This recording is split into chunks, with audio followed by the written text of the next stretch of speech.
Hello সবাই। Lunch করতে, করতে আপনাদের সাথে একটা গল্প বলি।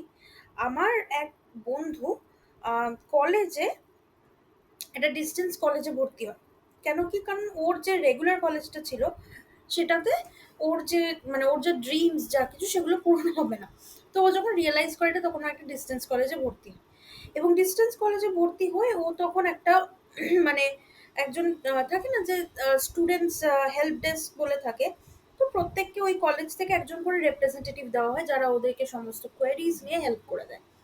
তো এবারে ও তখন বলতে শুরু করে যে আমি এই একজন স্যারের সাথে রেগুলার বেসিসে কথা বলতাম যে দেখ তুই আমাকে আহ, মানে স্যারের সাথে কথা বলতাম, কিন্তু স্যার অনেক অদ্ভুত অদ্ভুত ডিমান্ড করতে শুরু করে এবং জিনিসটা এমন জায়গায় যায় যে জিনিসটা একটুখানি সেক্সুয়াল হ্যারাসমেন্টের দিকেই চলে যায়। কিভাবে? বলছে যে ওই স্যারটা একদিন আমাকে ডেকেছে, বলছে শোন অনেক নতুন নতুন নোটস এসছে। তো আমি তখন আমার মাকে বলি যে মা আমাকে না স্যার ডাকছে নোট।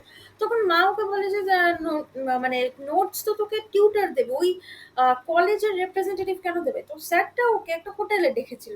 আমার এই বন্ধুটা অফকোর্স খুবই চালাক, ওই হোটেলে গেছিল এবং অফকোর্স যা হয়, সেক্সুয়ালি হ্যারাসড। তারপরে আমার এই বন্ধুটা যখন আমাদেরকে এই ঘটনাটা বলেছে, আমাদের ওই গ্রুপের মধ্যে এরকম আরো দুজন ছিল যে এই মানুষটার ব্যাপারে, এই পার্টিকুলার মানুষটার ব্যাপারে সেম জিনিসটা এগ্রি করে, বলে যে এটা আমাদের সাথেও হয়েছে এবং আমরা যদি খোঁজ করি আমাদের বন্ধু মহলে এরকম অনেকের সাথে এটা হয়েছে।